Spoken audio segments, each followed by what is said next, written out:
I'm Steph, and welcome to Steph's Hodgepodge of Gaming for today, Friday, August 28th. I think that's what day it is.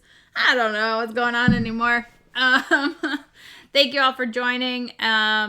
Basically, I kind of run down the games that I played during the week and what I'm excited for, but if you have any questions at all, you should just ask because I'm open book and I love to talk about games, so the more I can talk about games, the happier I am. And so it's been a really busy week of games, which has been awesome because I love playing and learning games. We had so many technical issues with the stream the other day, so that was frustrating. And so Monday it all started, and I was supposed to do a live stream of Mandala Stones, but my computer couldn't process the Discord and the Tabletopia, and so I'm just learning all these things, and so hopefully it will get better as time progresses.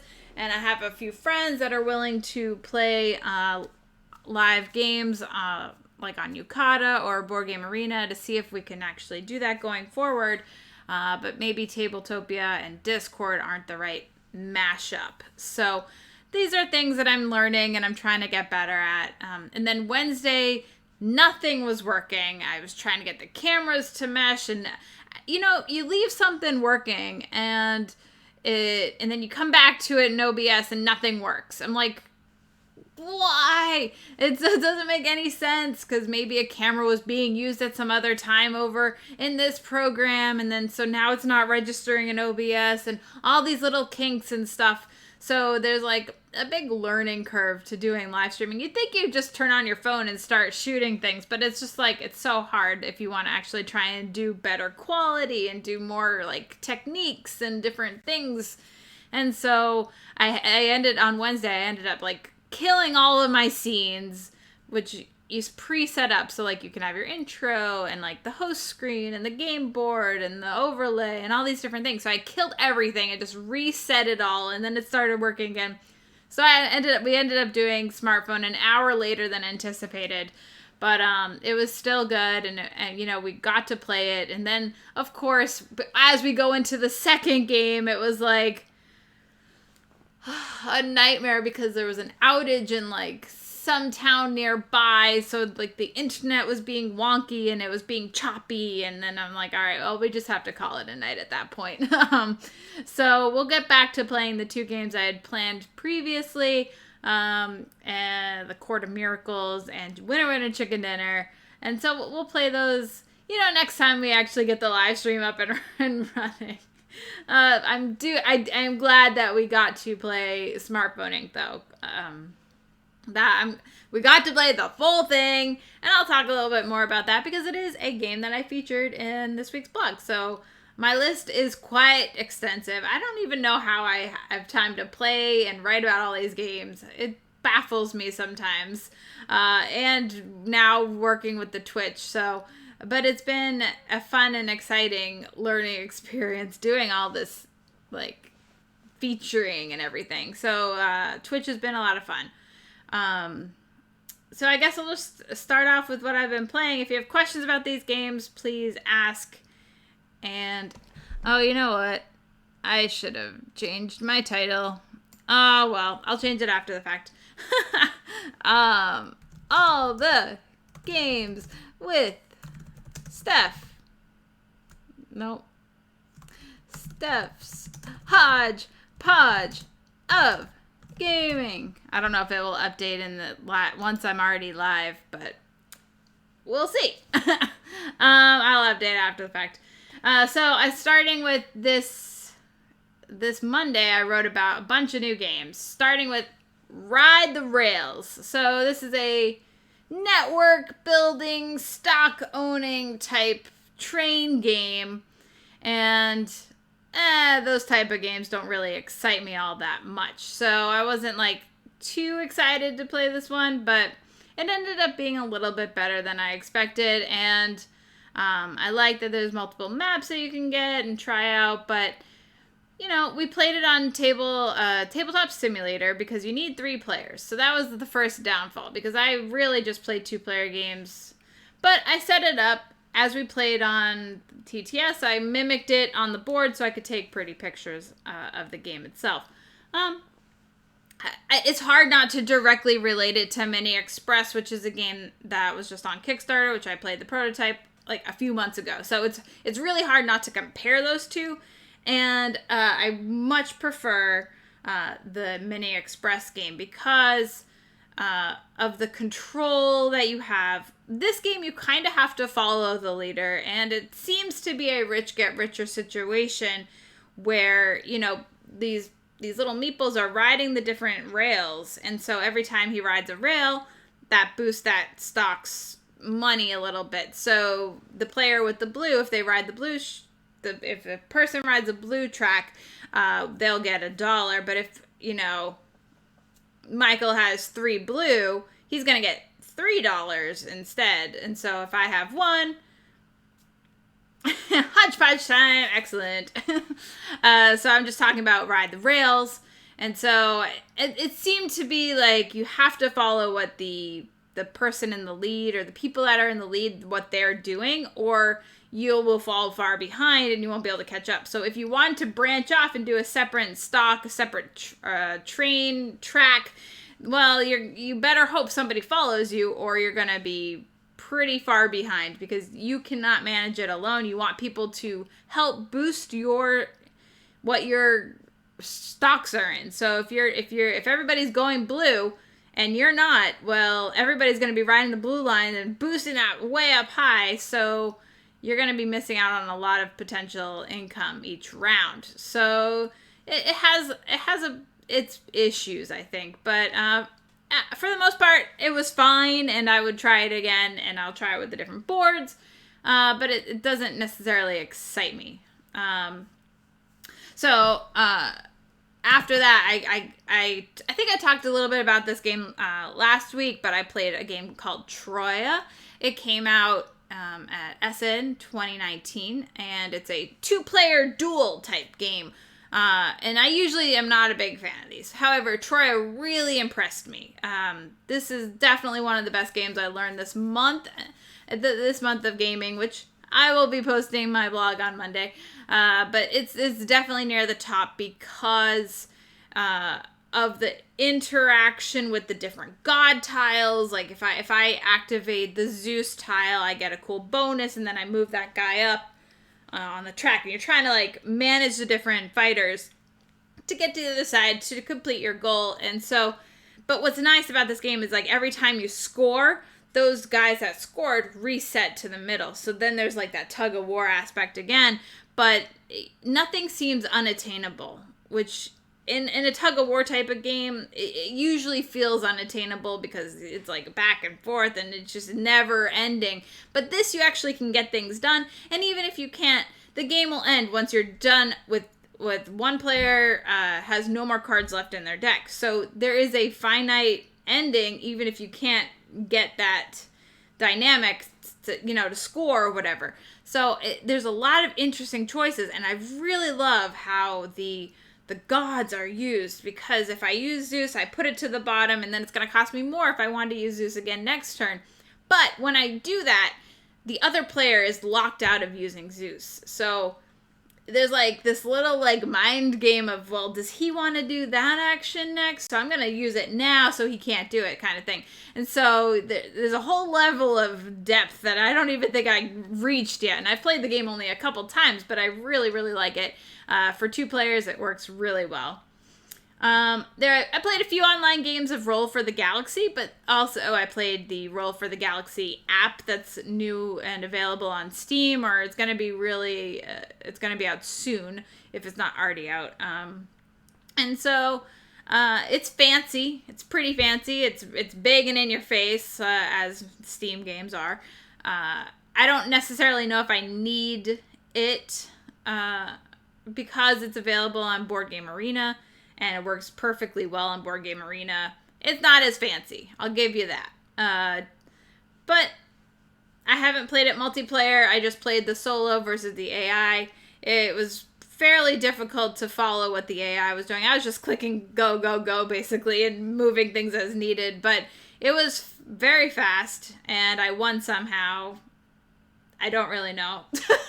And so, yeah, I love the game, but it's, yeah. I have not done Root on Steam. I've seen Jeremy Howard play that a whole bunch recently. I'm actually not the biggest Root fan. It might be better as an app for me, so it might be something worth checking out. But in general, I'm not like so much a solo app computer gamer kind of person. I like playing with my friends on Board Game Arena and Yucata or whatever, Tabletop Simulator. I like playing with my friends where I'm chatting with them and doing all these different things. So, you know, if that's a possibility with Root, it might be interesting. I did play Root once, so I kind of understand what's going on. But again, every different faction is, you know, unique and have different goals and all these different things. Ultimately, I'm not a big fan of that race to get those points to win the game mechanic. And there's kind of like a kingmaker situation in the game. At least in the game I played, again, I've only played it once. So I am sure that there's ways to mitigate all of that. But I don't know if that's like the kind of dynamic I particularly enjoy in games. Though I didn't hate the game when I played it. So there's that. You know.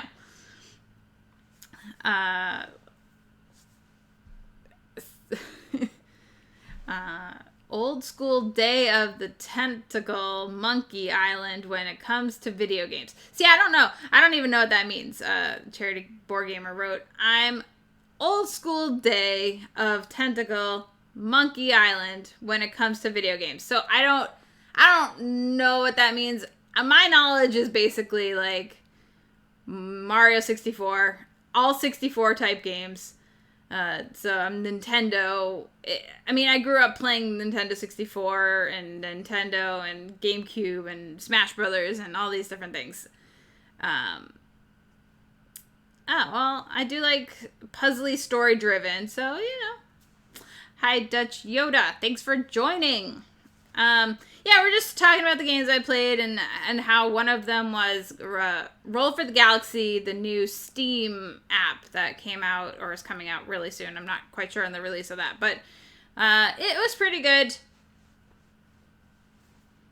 I prefer probably to play it on Board Game Arena, which I could play with my friends very easily. I mean, I think you can still play with friends on the app, so you still have all the options. It's a very fancy setup, but, you know, I could see it being better for, like, the phone or something, where, like, you're just waiting on somebody at, like, the doctor's office or something, just playing a few rounds.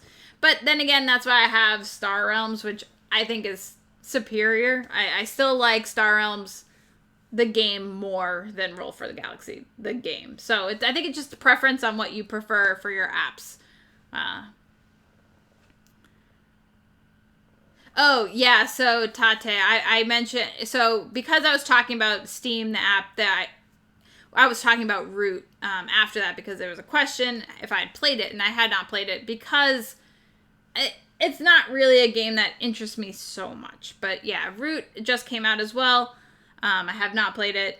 I love the little dudes, though. They're so cute. They're so cute. Our art is very spectacular in that game. I will admit, it's hard not to love those little dudes. What else did I play? I played Super Skill Pinball. So if you love roll and writes and you love pinball, this is a game for you. I never played a whole bunch of pinball growing up or anything, but I know many people have. And so the game is highly thematic. You are like bouncing off bumpers and you are trying to get skill shots and you're trying to like use your flippers wisely and all these different things. And so it's a roll and write where you roll 2 dice and everybody will choose one of the two. So everybody at the table will see the results and choose one of the two to use. And they're moving around these pinballs and you're scoring all these different things. So you want to get the skill shots. You got to get up and up and up. And then you get like cool rewards. And I only played 1 level, but there are 4 different possibilities for levels that you can play. And so there's a whole bunch of variability of what's going on. And obviously you don't know what the dice are going to bring. So you might have a really high scoring game one time and then a really low scoring game another time. I got extremely lucky the first time I played. And I managed to get my 20 point hit when I was getting a multiplier at the same time because I had 2 balls going, so you get multipliers. And so I got 40 points. And then so next game when I was doing the live stream of it, no, I was not lucky at all. I tried to do it and I was just getting 1 point, 1 point, 1 point, 1 point. And it was just like, oh, horrible. So I definitely recommend Super Skill Pinball 4K if you are a pinball fanatic, or even if you just love roll and writes. It's very good. It's very fun. It's probably a bit long because of all the different things you're doing, and you can get more balls, and you know, and it's funny because I might lose my ball for round 1, but I bring out my second ball for round 2. And Michael's still going on round 1. So you're kind of like off timed. You keep going until everybody's done. And who knows when that will be. So you're kind of you're not doing the same thing at the same time. And it's really cool. It's a really cool game. And I'm not even one for theme, but you know, a unique theme like pinball, it catches the eye. It's very colorful. It's very nice. I like it. I like it. Exactly. So Derek, he loves pinball and he loves roll and writes.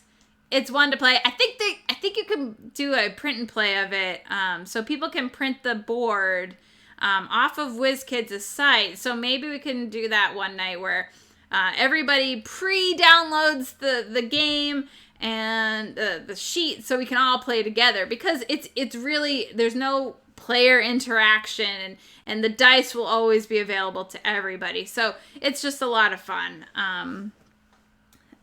So that was Super Skill Pinball. And then I played a new social deduction game, Hello Neighbor, the Secret Neighbor Party Game. It's like a super long title. I'm trying to remember it. And social deduction isn't really my jam, but it was sent to me. I always want to give everything a fair shot. Fortunately, they had a tabletop simulator rendition of it, so I could play with my local group over Skype, and I could take pictures on my end of the real copy of the game, so it's not just like screenshots and everything. I like having physical pictures of things. So that was fun. I'm glad we got to play it. It's really kind of like for kids, just learning social deduction. There's also real-time trading, which doesn't really work over Skype or Discord or whatever, because you're kind of talking over people. It's hard to understand what's going on, but we made it work. It's probably one to play again whenever there's real local group meetup times, because it's not the best experience to play social deduction, based on like around tabletop simulator. So, especially with real-time trading, but we made it work, and people seem to like it. They really love the social deduction games in general, and I'm kind of like, I'm not good at lying. I'm not. Everybody thought I was a neighbor, and you don't want to be a neighbor. That's the traitor, basically. And so they were kind of weary on letting me grab a key, because 3 kids need to grab keys, or if a neighbor grabs a key, then everybody loses and the game is over. So it plays out fairly quickly, which is nice, but it worked. Not Tabletop Simulator is probably not the best. I also got to play on Tabletop Simulator Stick'em. So this is also a 3+ player game. So I'm trying to get like these games played on Tabletop Simulator that require three or more players. If it's available, it's an opportunity. And so this is a older trick-taking game that was brought over. Capstone Games decided to pick it up and redo it for US, and it's a brutal trick-taking game. Basically, the first player leads a card, and if you follow in the same suit, that's cool.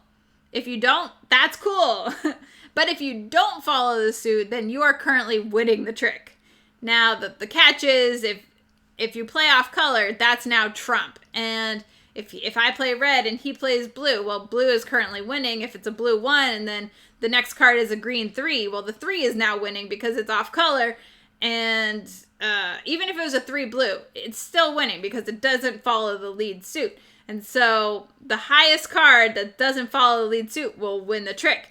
And then you're going to try and stick people with the color that they don't want. And everybody has to pick a card from their hand at the beginning of the game, at the beginning of the round, that will be negative points. All colored cards that they collect. In, like, if I say, I don't want blue cards, well, all the blue cards are going to be worth negative points, including the card you put down. So you want to put it down as like a 0 or a 1 or something really little so you're not losing a whole bunch of points.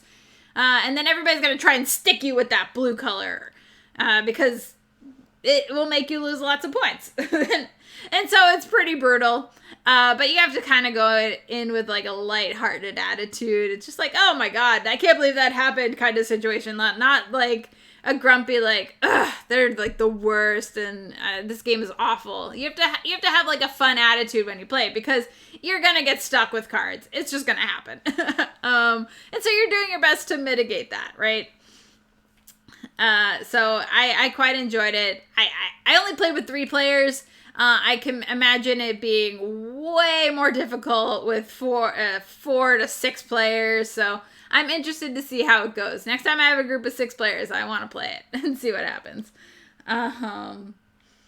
Oh, Michael and I played a big kind of war siege game called Freedom. This came out this year. It just came out. I did the demo on the BGG live stream. I'm like, wow, this seems really cool. So, you know, I wanted to play it. It's beautiful. Okay, so here's the thing. If it's a war type game in general, it doesn't appeal to me. However, when there's beautiful art all laid out, okay, I'll try it. But most war games are like butt ugly, and I don't really care for theme ever. I mean, that's why War of the Ring is really great for me, because it's Lord of the Rings. You have a lot of different things going on, and the War of the Ring is wonderful. So this theme isn't great for Freedom, but, you know, if it were, like, Lord of the Rings themed, I would be, like, all about it. I would be, like, so in. And so Freedom was a pleasant surprise. I mean, it's a really difficult game where one player is the Ottoman Empire moving in, trying to take over Greece, and one player is the Greek players, and they're running out of food and trying just to keep the morale up and do all these different things to maintain status, because all it takes is 6 rounds. After 6 rounds, if Greeks haven't been taken over by then they win. So, I mean, it's very, very difficult because of the cards that are being played. But with that being said, the cards are really powerful, and if I play a blue card for action points, well, then the blue player, Greece, would be able to discard a card to take that action. So maybe it's all about timing and making it work. And it's supposedly like a game like Stronghold meets like Twilight Struggle, which I haven't played Twilight Struggle, and so it'll probably happen. After playing this game, I've been told I should probably play some other war-type siege games. So, you know, nothing's out of the realm of possibilities. You can't turn me into a train gamer, though. Won't happen. Oh, okay, so then the main feature of this week was probably Smartphone Inc. Michael and I played the base game, which is really not very good 2-player. Okay, so there's a lot of problems because the board is so spread out and there's no real competition going on, and all these different things are happening. But it's you can basically do whatever you want in the base game. Now, when we did the live stream, we decided to incorporate the 1.1 status update expansion, blah blah blah blah blah, which is specifically a 2 to 3 player board. And it makes you fight each other over regions. It gives you a whole lot more content, first of all, and a whole lot of modules to play with or not, which is really fantastic. But it gives you that player board that is much desperately needed as opposed to the base game board. So basically, Smartphone Inc., not a keeper for me. Smartphone Inc. with expansion, keeper for me. So that's the difference. I mean, that's a pretty significant difference in my opinion. But again, I don't know. I'm curious as to what other people think about Smartphone Inc. If you've tried the two to three player board, it really tightens it up and makes it more stressful on getting what you want earlier and making it all work. So we did a full live stream of that on Wednesday. Thankfully, it all recorded and you can check it out. And it was really cool. And it was a really close game versus the base game where Michael just kind of took over in the final 2 rounds and just beat me by 70 points. Whereas the game we played on the live stream, the point difference was within 10 points. So it was way tighter and a lot more just satisfying, I suppose. Hi, Jeremy. Thanks for trolling. He's like, I'm not really good at being a troll, so hi. It's like the other day I was like, hi. Just hi. I got to play Let's Drink. Now, if you're familiar with my older blog posts and how much I love Chidango, or if you even know what Chidango even is, it's a game from Mozzie Games. It's very small, but it's a fast pattern recognition game. It's easily my favorite in the genre. You're basically flipping over a card, and you'll see the top of the deck. It will be like wall or cup type. And then you flip over the card, and the card that you flipped over will tell you what you need to match. So if it's like wall and it's a green wall on the card, all of the lineup you look and you're grabbing these cards as fast as you can that match the green wall. So it's very fast. It plays out in like 5 minutes or less. I mean, the game is super fast. And so they just Mozzie came out with a new edition of Let's Drink. And I have the old edition, I have the new edition. They come in these cute little like stuffed animal type pouches, and I love them. But it's all based on the system of Chidango, which is the original concept of the game, which I still have and love, and that's a staple in my collection. And now these 2 Let's Drinks games are also, and I love them. I'm probably one of the few people who love this game, but I'm excited to always play it. If anybody ever wanted to play it, this is one that I would gladly play. On the live stream, we played Second Chance, and that was super fun. And that will be one that I play more of, I think, because it's really easy to get anybody watching involved. You just need a 9x9 grid, and you will have option each time to draw polyomino shapes in your boxes, and you're just trying to fill in the box. It's like a relaxing kind of game, and it worked really well, and the participants in our live stream killed us. Basically, Shrey and Derek both did much better than Michael and I. Oh, pesky Shrey and Derek, what the heck. So that's what you get for playing with me when I'm live streaming. You'll probably win. So, you should do it. And even still, you can go back after the fact and play along with the videos after. So, it's still there. It's all on YouTube. And so, I want to do a lot more play along with Steph kind of games because those are fun. I love a lot of multiplayer solitaire games. So, I could easily see it being a common thing for me to just, hey, let's play. Shrey's like, I played Let's Drink with you once. I think that was enough for me. Exactly. Nobody likes this game like I do. It's ridiculous. Everybody wants to play Let's Drink. What the heck? Pete the guy. He says, I want to do a play along game. Yeah, let's do that. I need to figure out a good time when we can do a play along, like, and hopefully make it at least a couple times a month, and so everybody can just play along. So right now I'm trying to do 3 games every Wednesday, the main feature and a couple smaller games or shorter games that we can do, and maybe it'll just be one of, like, every Wednesday, you know, as the second or third game we could do a play along session. Because I also want to try and get Jackbox working, you know, we tried it and the lag seemed pretty rough, but I think there are different streaming services that I can look into and try and get Jackbox working, all these different things. So these are all in the works, in my mind, of opportunities I want to bring to the Twitch channel. All right, so more on the games I played. Exit Theft. Theft on the Mississippi.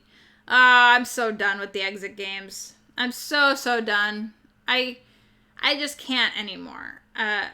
Maybe because I'm too literal, but there are so many things that are, like, outside the box. Like not just, like, outside the box, but, like, outside the screen. Like, where was that connection at all? Like, I just don't understand how to get from point A to D without doing, you know, B and C.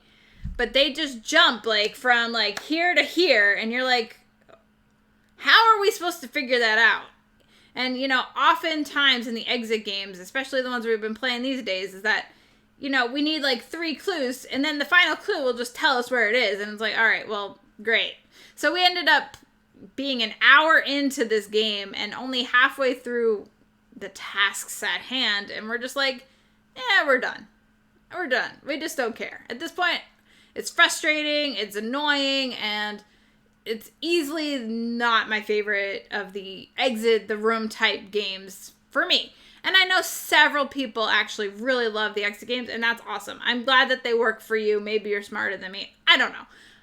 I just don't have that connection to these games at all. There are a few that I've really enjoyed, which is why I keep trying them. But for the most part, they're games that I just don't really find myself enjoying. So I am just done reviewing and talking about the Exit games, at least for the time being. Maybe in several years, I'll be like, let's try an Exit game again and see how it goes. But for now, I'm just like,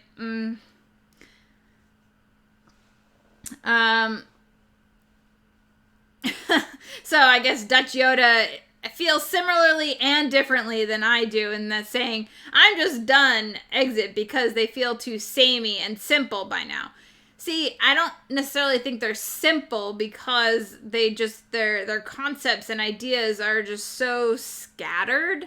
But the mechanics of, you know, turning the wheel, finding the number, pulling the cards, that is all very much the same.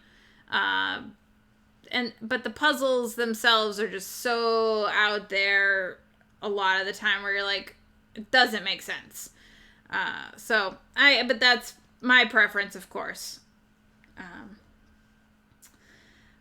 On the live stream last Sunday was very exciting. I played Alma Mater, and that was just released yesterday, so everybody needs to go pick up Alma Mater because it's amazing. It is the Euro game of the year everybody's excited for, and with good right, because it is a phenomenal game. Yeah, I can't say enough good things about Alma Mater. I love it.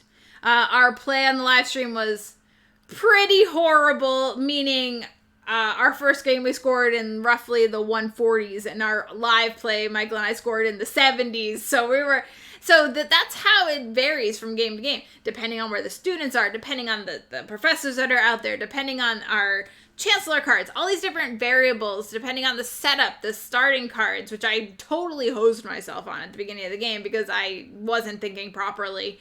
But all of that was just, you know, it will depend completely on all of those cards for how well you do in the game. So maybe it was good. Maybe we did as well as we could. I'm not sure. But we played through the entire game, and we had a great time. I'm really glad we could show it off, and that people could enjoy it. You love that I got Trajan. It's right behind me. I love Trajan. That's a fantastic game. And I've been playing it a hell of a lot on Bretschfield. No, not Bretschfield Belt. What does you? It's a fantastic game. But yeah, Alma Mater. It's awesome. Check it out. It's now available. I played Last Second Quest. This is a real-time, like, puzzly type game where you're pulling these different polyominoes, filling your treasure chest with items. Every round you flip over a new, like, item card. It will want different things, and it will not want different things. So you want to watch out for not collecting tiles that only meet their wanted requirement, like black items or magical items. And so then you're going to have to justify all your tiles at the end. So it's kind of like a storytelling, almost like a light RPG tile real-time placement game. And so you want to collect the black items, but there other things are up for determination. Basically, is it you want to collect ritual items, and then you explain why the candle might be ritual, or these little stones might be rituals, kind of things. So you're just trying to like do this and level up your character, and you'll have like a handicap after you level up the first time, but then you'll have a reward the next time you level up, and so you're just trying to level up 3 times to win the game. It's very fast, very simple. I could see playing this as a, quick filler anytime. I mean, there's not much depth to this game, so it probably won't get, like, replayed a whole bunch. Could be fun for kids, families, and stuff like that. So I'd recommend it for them. Last Second Quest. Oh, okay, so I don't know if you guys have heard of the Sherlock Files. It's a once through game. It's not really the escape the room type game, but you're trying to solve a crime, right? Or just trying to figure out the story and answer the questions at the end of the game. And so I got all those Sherlock Files last week, and I was excited to play them, but I was more excited to try out Instacrime. Instacrime is the same kind of concept, except players are drawing photographs. And it's really, really interesting. And the concept and the idea of this game is just amazing. I love it. I love the use of photographs and trying to solve the case and figure out these different, like, what's happening kind of situations. And you're describing the picture, but you can't show the other players what you're actually seeing. So are you in the same room as them? Have they already seen something that's happened in this room as well? And all these different concepts and like communications that you're gonna have to talk about with your partner, the players. And so now the downfall for this game was the scoring part of it. They didn't really do it like the Sherlock Files does, which I like the Sherlock scoring, where they ask you a bunch of questions. You get points if you get it right, depending on what's happening. This game didn't really have that. It's kind of like, did you put it in the right time order? And I'm like, well, what are you talking about? So I do think there's room for development on the series in general. This is only the first game in the case 1 of the series, so if it does well, hopefully they'll make more and make different adjustments for the scoring. I still love the experience, and I think it's really, really cool idea. Props for that idea, totally. Like, maybe because I love photographs, as most of you know. Maybe I'm biased towards that. Possibly. It's very possible. So that was a really cool experience. It's an hour-long game, and you talk it out. I played the U.S. Telegraph, which is a remake of Attica, which I never played Attica before, but apparently with more than 2 players, there's the Kingmaker problem, which people made abundantly clear on the blog today, so I guess I won't be playing with more than 2 players.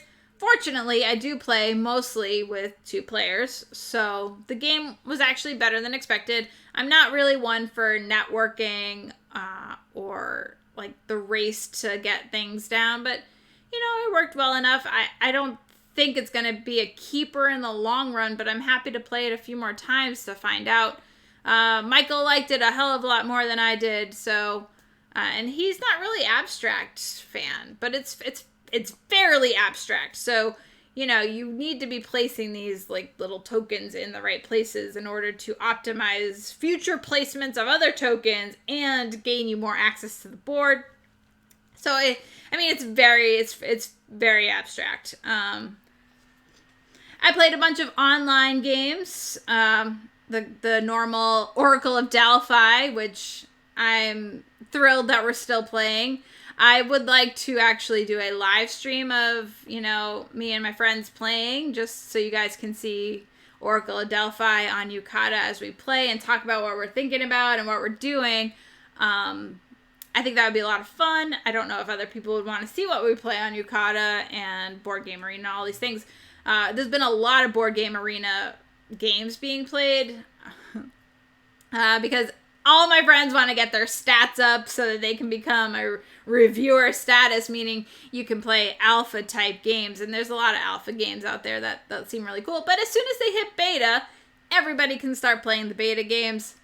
So it's not like the worst thing. But because we keep seeing a lot of really great games in the alpha status. For example, we've been playing Dice Forge like all the time. Like, I think we're over 20 games at this point of Dice Forge. And so in the alpha mode, there's the Dice Forge Rebellion, which is the expansion where we're all like, we want to play it so bad. Oh my God. We all want, because we've been playing Dice Forge so much. We're like, oh my God, more content for Dice Forge? Yes, please. So that Dice Forge has been a super huge hit. Our friend Pat just got the best score ever. So basically we should all retire from Dice Forge because nobody will ever score 172 points. I mean, that's insane. Have you heard of anybody scoring 172 points in Dice Forge? I need to ask the publishers, like, is that, I mean, clearly it's possible because it happened, but it blows my mind. I'm like, the best score I've ever got was like, I don't know, 140 maybe. Like, I don't know. Like, it's not like common to get so high. And then that he even got 172. I'm like, it blows my mind. So Dice Forge has been a huge hit. Yeah. So Sylvan Media Tavern loves that I got Trajan, and I used to think I've heard of a lot of games until Board Game Explosion. Exactly. There's so many games out there right now. It's like impossible to keep up with anything. I mean, I'm already over 300 new games learned this year, and it's just, they just keep coming with so many different games. I love that, Germany has their own, like, types of games, and, like, Japan has their own, like, types of games, and I want to play them all, and it's so impossible because it costs a lot of money to import all these different titles. It's been a long time since I got a Japanese import, but I want to. I've been seeing people get some, and I'm like, oh, that looks so good, but I like weird and unusual games. So, Pete the guy says, I'm gonna have to check out Dice Forge. Is it online? Yes. We play it on BoardGameArena.com. BoardGameArena.com. It's fantastic because, one, you're not having to, like whittle out the little dice faces, so it goes like wicked fast. You just click, click, click, click, and then the dice automatically roll when it needs to roll, and on your turn you're gonna just choose what you want to do. It's like fantastic. So definitely Dice Forge on Board Game Arena, one to check out. Yucata is excellent for like Euro type games. The downfall is you have to like keep remembering to hit finish turn, but it's generally pretty good. Boîte de Jeu is much more manual, so you have to like refresh the page unless you like donate money, in which case it will automatically refresh for you. But Boîte de Jeu has Gengopolis and Trajan and Castle of Burgundy, all well represented. Board Game Arena has a lot of fantastic games like Dice Forge and Seven Wonders and Carcassonne. I mean, the list on Board Game Arena is like endless, and it's the most accessible site. All of the implements of the games are fairly good. Everything's clear, and it's very easy to understand what's going on Board Game Arena. Yucata less so, but all the sites are great because they give you that wide range of board games that you already know and love. I also taught my friends how to play Butterfly. This was a game that came out, I think, last Essen or like shortly after that. I played it at Board Game Geek Con in November. And then everything got shut down, of course. But I learned it there and had a great time. It's a simple set collection, very cute, easy to play online, which is great that it's on Board Game Arena because, you don't have to set up the tiles. You just pick a spot and it moves and you do all these different things. It's very easy. I love that Board Game Arena is very easy. That's true.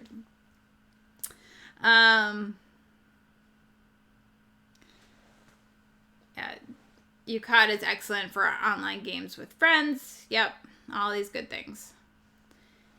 So that basically covers all of the games that I talked about in my blog. Last night I did get to play with Stella of Meeple University. We played a 2-player game of Back to the Future, Back in Time. She streamed it on her channel.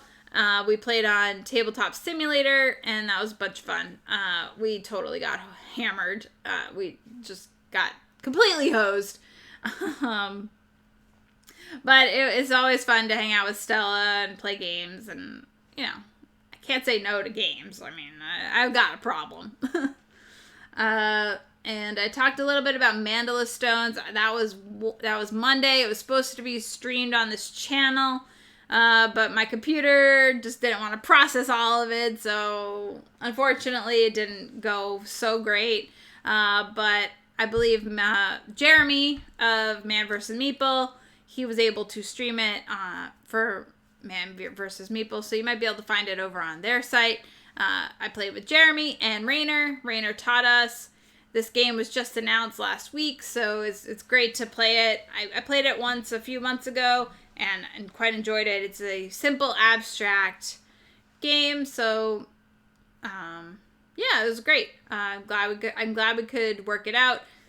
Again, I want to maybe upgrade my computer and get better processing so I can show off Tabletopia and Discord use, and so my computer won't explode, and so all these things come in time, I suppose. Mandala Stones, I think it's coming out May of 2021, so it's still got some time, but it is available through Rainer to play, so you can contact him if you want to check that out, but it's a puzzly abstract, so if that sounds like it's for you, it's gonna be beautiful. I already know the game is gonna be fantastically beautiful. I am posting my New to Me blog on Monday, just because I want to be able to feature a game on Wednesday that we're going to play that night in the review, which will probably be a cool new game that I just got, but I am going to talk about that in about a second.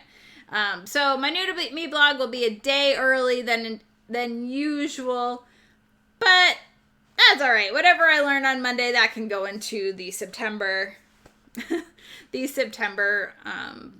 New to Me list, which is fine.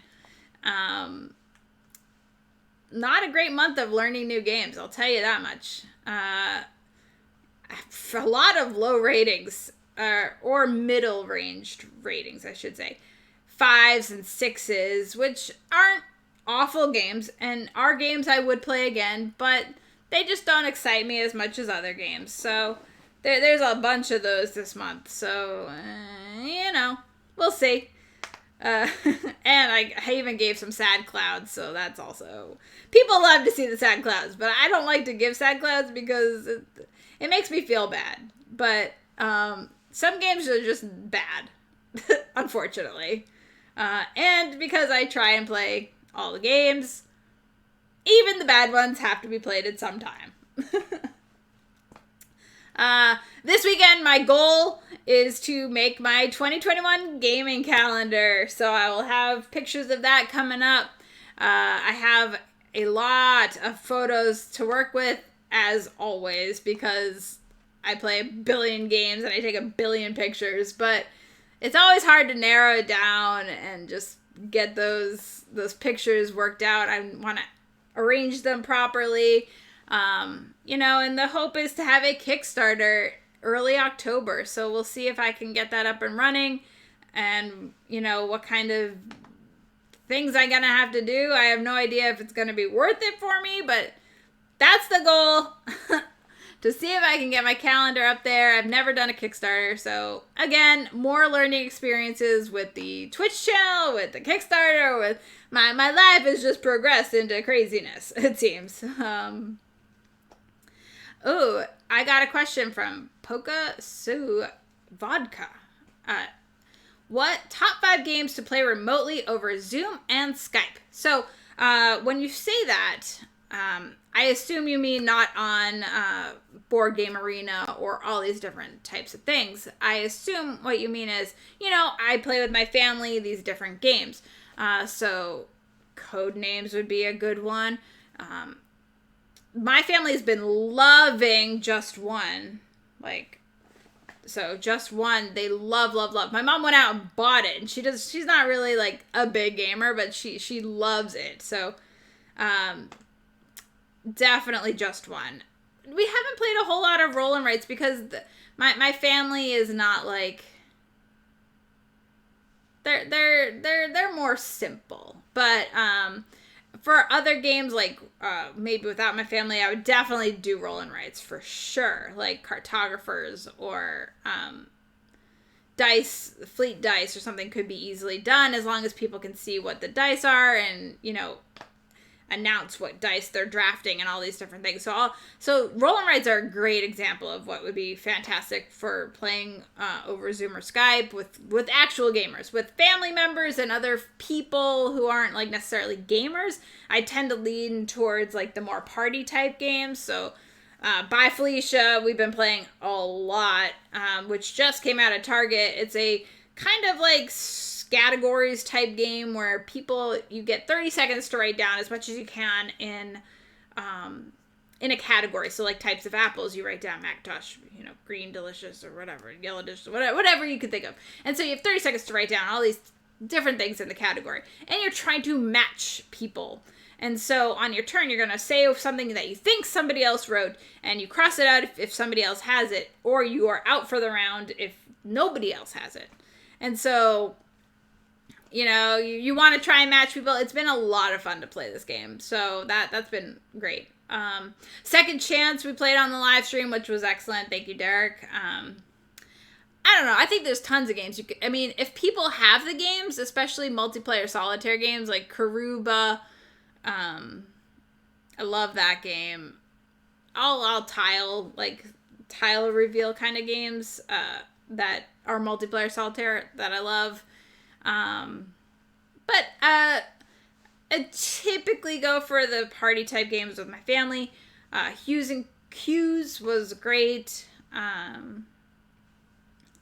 I would definitely recommend Just One, just because that's everybody can understand and play remotely. Resistance is really fun over Zoom. Okay, so yeah, Social Deduction. Michael's been having a lot of luck with those type of games. They played the full Legacy, Werewolf Legacy game over Skype, and they had so much fun. See, that's not really my kind of thing, but they simply loved it. So Werewolf Legacy was great. Michael was able to run it completely, and everybody else, and I can't tell you how much fun they had. They really, really love that. Again, Social Deduction is not really my type of thing, but that'd be, if you like that, then yes, I would definitely recommend that. What is this? It's red. I don't know why it's red, but great suggestion. Backed quest on Kickstarter. So yeah. ABQ Plays says, I love social deduction games, but I am really bad at them. Yeah, me too. I can't lie for my life. Like, I can't. I just can't. Because I'm running out of time, I want to make sure to feature some of the games I just got that I'm excited for. So, learning this, I just learned it this morning, and we're going to play it right after the stream. Pendulum!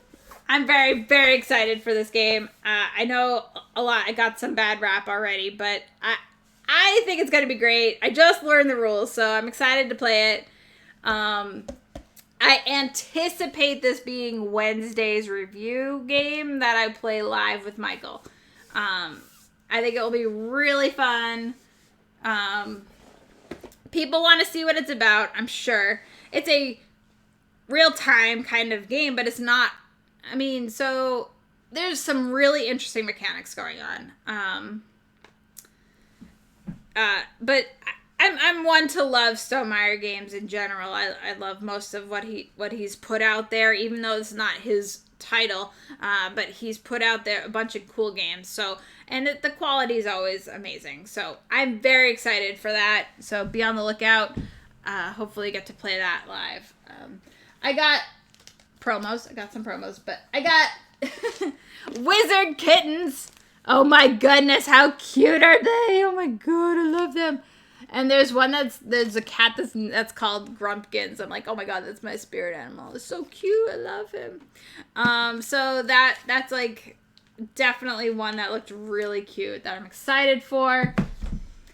I got this game from Happy Baobab.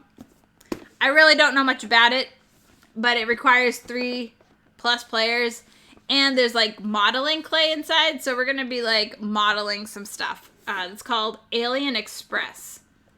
So I just opened it up to look inside, but I honestly don't know what to expect. I don't even know if I can play with anybody unless they have modeling clay, I suppose, which is possible. What else I got? Just came in more Roll 'em Rights, which I'm very excited for. Deadly Doodles and Deadly Doodles 2, which I guess is an expansion for the base game, so I have to learn the base game first. But more Roll 'em Rights, the better. I love Roll 'em Rights. This looks incredibly cute, and yeah, actually, I don't think I've played a whole lot of Steve Jackson games, but obviously, Munchkin. I've played Munchkin. Have I? I've seen Munchkin being played, but everybody says it's so bad. I don't think I've actually ever played it. So I actually not sure I've played a Steve Jackson game, so it'll be a new experience for me. So then, I want to see if anybody knows what game this goes to. I got these amazing coins. They're metal coins from a Kickstarter. I don't know how well you can see them. These coins are fantastic.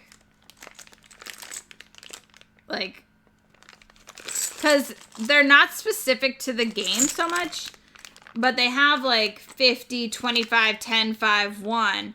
And so you can really use these coins with any game. But the game that it came with is the very, very, very heavy Sorcerer City. I am excited to play this game. It's another real-time game that obviously has amazing coins. And it's a like real-time tile placement type game where it's basically a take on Carcassonne, which I love. I love Carcassonne. And if there's a time element, that kind of makes me happy. So I'm excited. I'm really excited to try this game. The box is like 20 pounds. So it's like, there's a lot of content in that box. I haven't opened it yet. Literally right before I got on the stream, the doorbell rang and all these Deadly Doodles and Sorcerer City showed up. So I'm very excited to try all these games. It's a great game. Yeah, there you go. Jeremy agrees. So it's going to be amazing.